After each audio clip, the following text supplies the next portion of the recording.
It's Jarmo Day. Jarmo Kekäläinen introduced as Buffalo Sabres GM. Liked a lot of what he had to say, and we'll get to it coming up here on Locked On Sabres.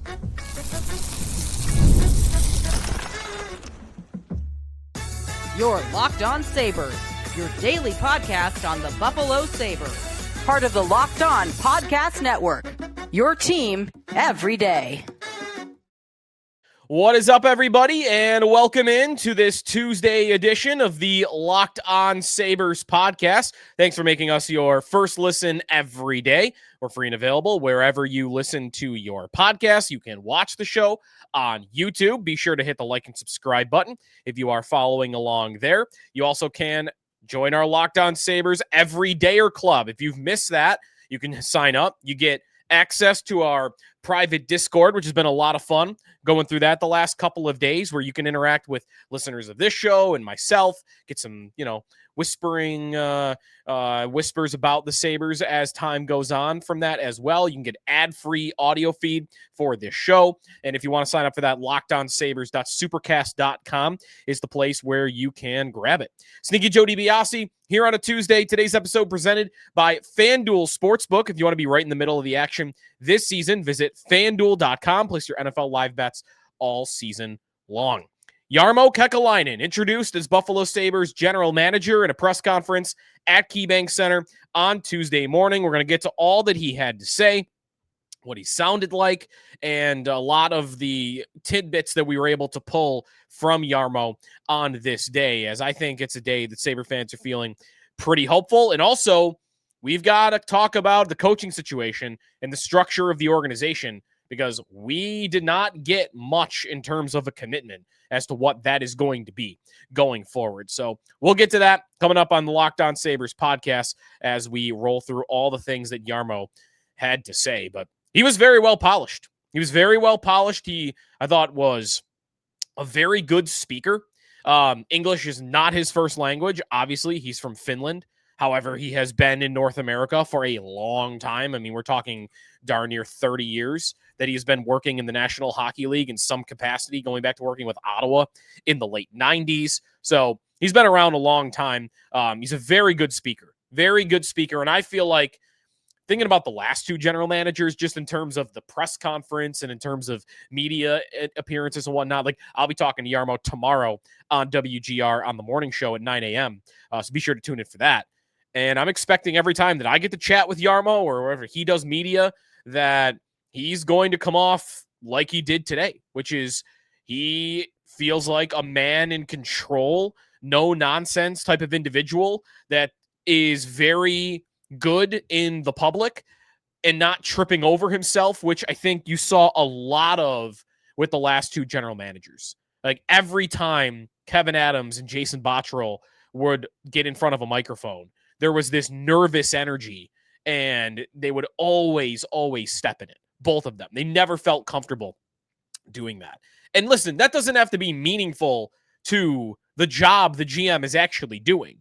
What it is meaningful to, and I think what is important about a GM kind of hitting the right notes in those settings, is your fans. That's their only ticket to get a sense of your thoughts on something, to also try to evaluate your temperament. They don't get to see you working behind the scenes in a true, honest way on a day-to-day basis. The little bit that they'll get are these press conferences. And when you are getting angry or getting frustrated like Adams would, then that would cause fans to feel like, oh, this dude just way over his head. When Jason Botterill used to trip over his words all the time and feel like he didn't know what to say to certain questions about the team, it'd be, this guy just has no idea what he's doing. And now that those two things might have ended up being true for both gentlemen, Tim Murray was great in front of a microphone. And I think it gave him a little bit of a break from fans over time, because they liked listening to him and they felt like he made sense. Jarmo did a different way than Murray. I think this is the type of guy that fans are going to like from that aspect. But again, that's a much, much smaller part of the job. Things that I really, really liked hearing from Jarmo today. He did say he's been with the community and has been around really since the fall. And that is something that I guess was a little bit surprising. I think the expectation was he was going to work from Columbus a lot remotely as a senior advisor. And listening to him today talk about being in the area all for much of the fall, and he had gone on trips with the team, and he had actually even been going along with the Amerks on a road trip at one point. So he was around the AHL team. Like, he was really doing his due diligence on this franchise to get to know it. And maybe in part it was because he felt that this was a very strong possibility, that he was going to be eventually named the general manager, and that he would want to get the ball rolling immediately and have the full background of everything, every piece of the organization, from the front office to the coaching staff to the players to the AHL team and the community. Feels like he's been working behind the scenes for a couple of months to get ready for this moment, to be fully prepared for this moment. So thought that was interesting from what we heard from Jarmo. More tangible questions that he answered. This team has not spent to the cap for the entirety of Kevyn Adams' tenure as the general manager. And what Jarmo had to say today instilled some confidence in me that he is going to be allowed to, and that they are going to do it. He said today they are going to spend to the cap. And you could do this with a lot of things that Jarmo said today. Look at these things and say, well, that's what everybody's going to say, right? Like, I'm allowed to spend to the cap. He didn't say allowed. He said, we will spend to the cap. And also, Adams would always dodge that question. You never got a straight answer from Kevyn Adams. You would get comments about how, well, you don't actually have to spend to the cap. And I don't know why everybody is just focused on the amount of money. Like, he would always find this backwards way of talking around the question. Well, we got all the resources that we need. And that's something Jarmo said today. But Adams would always indirectly answer that question. Never in the way that Jarmo did today, which is, I can spend to the cap. And that gave me some confidence that it's actually going to happen. The other thing that, and this was the one where I think you could have more of a skepticism about, is when Jarmo said he has full autonomy to run the hockey department, that Terry Pegula will ask questions and he'll answer them, but that he makes the decisions, that Terry owns the team, but he's given me 100% assurance that I'll run the hockey team. I'll make the decisions. Kind of him doubling down on that in a pretty strong way made him believable that he is going to have that opportunity. You don't know for sure, though. And I'm not even sure that he knows for sure, because Terry Pegula has a reputation of being a pretty meddlesome owner. Was that just with Kevyn Adams, though? Will he react that way with Jarmo Kekäläinen? Will it be different? I think Jarmo sounded convincing today that it would be different, but that's the one where it's more for me, I'll believe it when I see it. And for fans, sometimes it's tough to get a real sense of that. You find out through back channeling and, reports over time and how things work on the Beyond Blue and Gold feature that they do sometimes. But I thought that was interesting to hear from Jarmo. He was so strong today about, this is my operation, which again is good to hear. Coaching. The coaching questions left us thinking that there is more coming. And I think something is still going to happen. That is the rumor mill right now kind of looks like that there's more to come. No practice today for the Buffalo Sabres. Practice was canceled. That could be something. And Jarmo saying that the whole organization is under evaluation, from the hockey department and the structure of it to also the coaching staff. Right now, he did speak very highly of Lindy. So Lindy either stepping away himself could be a possibility, or maybe Lindy getting bumped into a role upstairs. I know Paul Bissonnette mentioned on his podcast, Spit and Chicklets, that maybe Lindy's going to take president of hockey operations as a job and be a figurehead somewhere up there in the organization. I don't know. I think it's also possible that Lindy just remains as the head coach to the end of the season, and then they evaluate it from there. I think all things are on the table with Lindy. I think all things are on the table with head coach. I really do. Even by Thursday, I think we could see resolution tomorrow at some point, and that could be anything. It could be Lindy's going to stay on. It could be Seth Appert is going to be the coach. It could be John Tortorella is going to come in and be the head coach. I honestly wouldn't be stunned by any of it. And Tortorella I would pick because he was Jarmo's coach for a long time in Columbus, and he is currently available. And from what Jarmo likes about coaching, he likes a guy who pushes and pushes. Tortorella makes a lot of sense, but he might feel like he already has that in Lindy. The assistant coaching staff, that's the one where I want to believe that's where the real change could come. That Jarmo, as an experienced hockey man that knows what it takes to win in the NHL, would look at the organization from the top down. And if he has full autonomy to do whatever he wants, that's the first place he'd look and go, that's not up to NHL standards. What are we doing here? This assistant coaching staff that's been here since who was head coach? Ralph Kruger 5 years ago? Yeah, no. We're changing that. We're changing that up. That's the place where I would look. And then, again, what he does in the hockey department, from the analytical people, maybe the president of hockey operations role, if there is going to be one, assistant coaching staff around him. I feel like the way Jarmo talked today and being non-committal about everybody, that everybody's under evaluation, something's changing. Well, we don't know what, but something is going to be changing in the next coming couple of days. When we come back, what he had to say about Alex Tuch, which is a big issue on the docket for him the rest of this season, and a question about the drought that I didn't love. That when we come back here in the Locked On Sabres podcast. Today's episode of Locked On Sabres is presented by FanDuel. NFL Sundays move fast. One big play, suddenly everything feels different. That's what makes live betting with FanDuel so exciting. You're not just watching the game. You are experiencing the game. You are reacting to it in real time. With FanDuel, you can place live bets as the action is unfolding. Every drive, every momentum swing, every highlight moment. Live betting is the best when the game starts to shift, a receiver getting hot, or defense tightening up, or the momentum flips after a turnover. FanDuel lets you jump into the moment. Live spreads, money lines, they adjust instantly. Player props update as guys are heating up. You can bet next touchdown score, drive results, totals, and plenty more. Keeps you locked into every snap, every drive, and every possibility. So if you want to be right in the middle of the action this season, visit FanDuel.com. Place your live NFL bet all season long. FanDuel, the game moves fast, and so can you. Sneaky Joe DiBiase back here on the Locked On Sabres podcast. Sabres had to pick a week to hire a GM and replace Kevin Adams the week that I can't talk for more than 60 seconds without a cough. You wouldn't know that, though, of course, because if you're listening or you're watching along, hopefully that's been cut out. Apologies if something slips in here.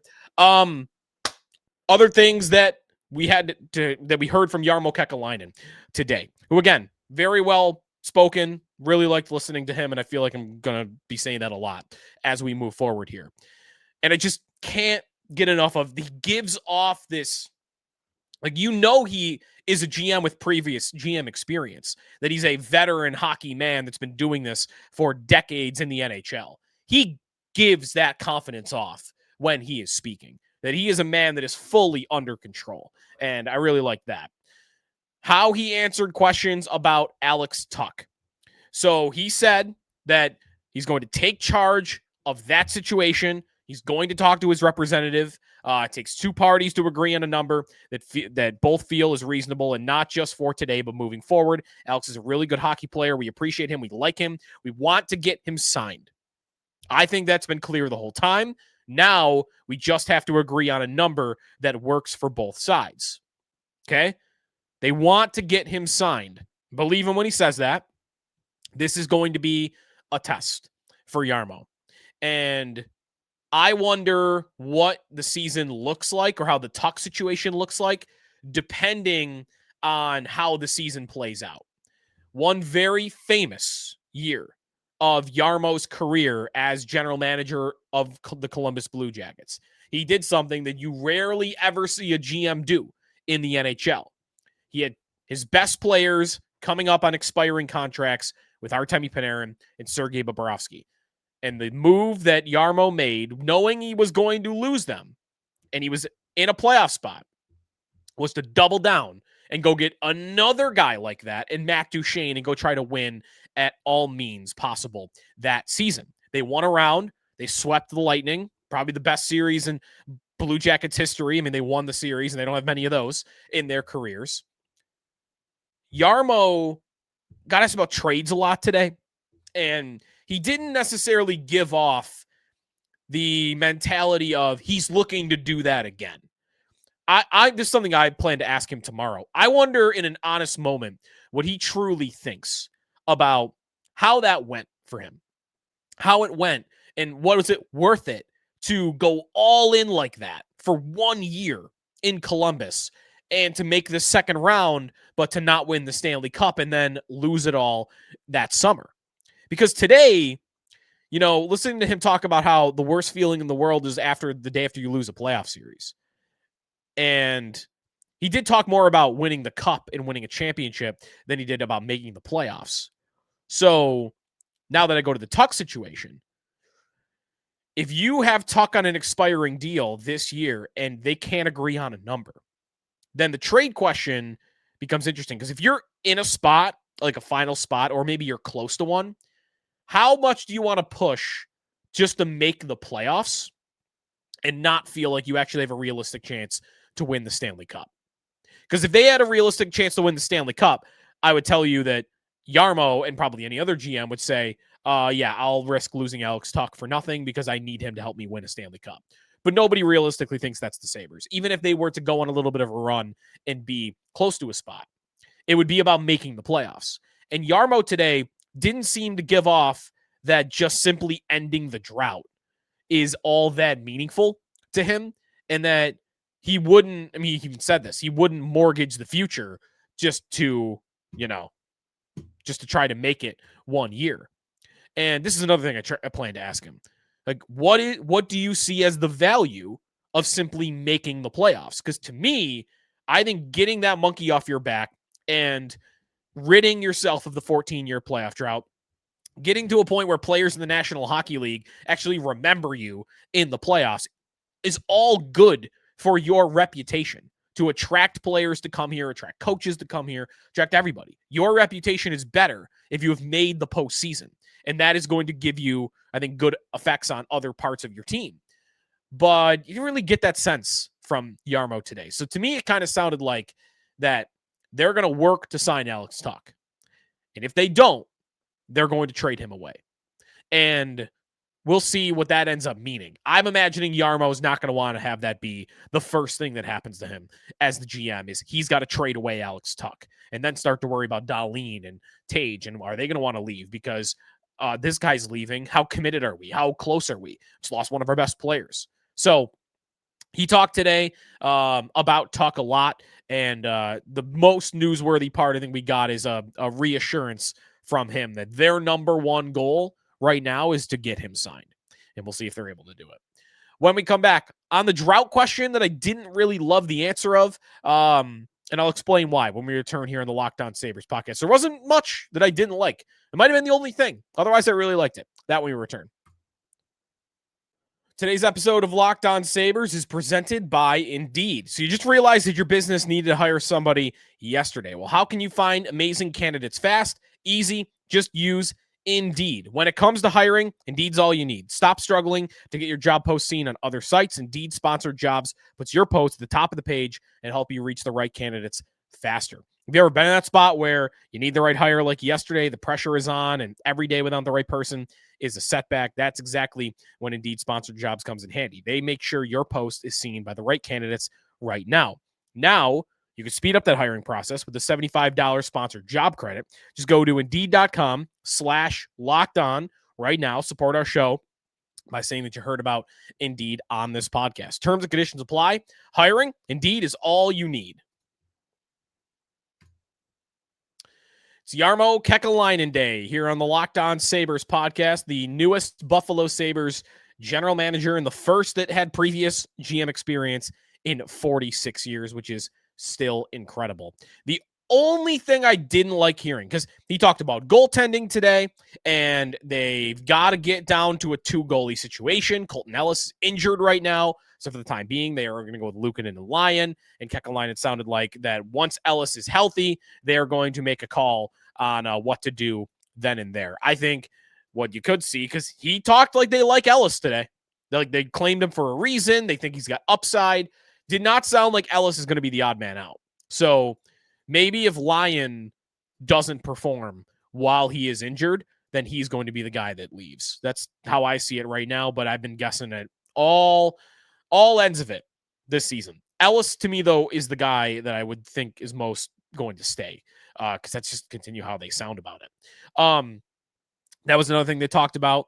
I liked how he talked about not being afraid to make mistakes as a philosophy of his. And that's, I think, part of why you've seen him be a wheeler dealer, a bold GM in the past that's traded for Artemi Panarin and Seth Jones and Matt Duchene. He's gone after guys in Columbus, Johnny Gaudreau in free agency as well. So, good things on that front as well. Terry Pegula spoke to the media today for like a minute, introduced Kekalainen, and then left and didn't take questions. I thought that was pretty lame, and I'm not sure we'll ever hear him talk about the Buffalo Sabres in public again, but I'm not sure. The drought question that Jarmo got. Jarmo a couple times was asked about the drought, and both times said that he's told the players basically to forget about the drought. It's like a black cloud that will be hanging over you. And, we're going to think about the present and the next day and, not the last 14 years. And I'm not surprised that that's the messaging. He said the 14-year thing, well, what's this thing? This 14-year playoff drought. He just got here. I get it. And that's probably how he's taught to answer that question, is bypass the question. Talk about the now, talk about the future, don't look backwards. And I feel like because every GM has sounded that way about the drought when asked about it. Every coach has been asked, every player, it's been a very consistent message. Whenever asked about the drought, that's the message. It's like, we can't change the last 14 years. We need to continue to look ahead and look forward. That, I bet, to them sounds like the best thing you can do when faced with that question. And to me, it's the worst thing you can do. And they continue to, I assume the team is doing this because everybody sounds the same. I continue to think that they are telling their GMs and their coaches and their players to say the wrong thing. That's not what fans want to hear, is a dismissal, because that's what it comes off like. It comes off like, this playoff drought? We don't think about it. That's what it comes off like. And that's what it sounded like when Jarmo talked about it today, that it doesn't matter to them. And you can't sound like that when it does matter to your fans, to your customers. You can't, I think, bypass it as something that doesn't matter. And the way that I always compare it is to the Bills. The Bills, when I went back to watch these today. I watched Sean McDermott's introductory press conference and Brandon Beane's introductory press conference. And the tone difference between Jarmo and Lindy and Adams and even Botterill before that and Granado, every Saber's tone on that question versus what Beane and McDermott's was when they were introduced is night and day. Totally night and day. The Sabres' attitude is to almost dismiss its existence, or to bypass its existence, I really should put it. The Bills, when they showed up, acted like, we own the drought. We own this thing with you, and we face it as a challenge. We're going to face it head on. McDermott in his talked about stories that Bruce DeHaven would tell him about how intense the fans are and how the drought folds into that. And you just don't get that from the Sabres at all, ever. And I think they're doing themselves a disservice. I really do. I think they would come off better on that. And I'm not sure how many fans are actually mad or upset about. Jarmo didn't say anything today about it. Like, what playoff drought? He didn't do that. But I don't know. I think it would be better messaging from the Buffalo Sabres if they did what McDermott and Beane had done 8 years ago instead of the way that they approach it. And it's just a little nitpicky pet peeve of mine that has been going on for a couple of years now. I don't like it. I don't know that they're going to change it. until maybe they make the playoffs, and then who cares, right? But they don't act like by wearing the crest, they own it's like we are loyal to the crest. We bleed blue and gold. We respect the history and, all the great players of the franchise. Oh, but not that part. Not that part. We don't want that part. We don't want to be associated with that part of it. No. You wear the crest. You wear the pin on your suit. You're going to work for the team. You're going to sit in front of a panel with the logo behind you. You got to own all of it. And I thought the Bills did that back in the day, and I don't feel like the Sabres do that. And I think it's pretty disrespectful, personally. Just a little thing. I don't think it's major. I don't think also a lot of fans are upset about it because I looked around Twitter today and I didn't see much of it. So, I don't need to make it a big thing. It's why I saved it for the end of the show today. I don't need to lead it off. I don't need to make it the title of this episode. But it definitely bothers me. All right, that's going to do it for us today here on the Locked On Sabres podcast. So we're going to get into it with the guys from Locked On Blue Jackets on Jarmo's career in Columbus, get some more details on that front. And then we'll do a little, if we don't hear coaching news before this, we're going to get into the coaching staff and what to expect, maybe coaching options if they are to move on from Lindy Ruff. What I think of the John Tortorella idea, which I think is realistic. Lots of Pete DeBoer I've had people ask me about as well because he's available and that's a dream idea. A lot of coaching stuff to think about in the coming days as well. Talk to you then. You're in the Locked On Sabres podcast. Again, check out our Everydayers Club Discord. You want to ask me these questions on Discord? You got a question you want me to ask Jarmo? You could throw that in Discord and I'll take a look at it and maybe you'll get it on the show tomorrow and in the future. Go to our Discord, private Discord. You want access to it and you want access to ad-free versions of this show, become a part of our Locked On Everydayer Club. You go to lockedonsabres.supercast.com, and that's a place where you can sign up. We'll talk to you tomorrow here on the Locked On Sabres podcast, part of the Locked On Podcast Network, now your number one sports podcast network.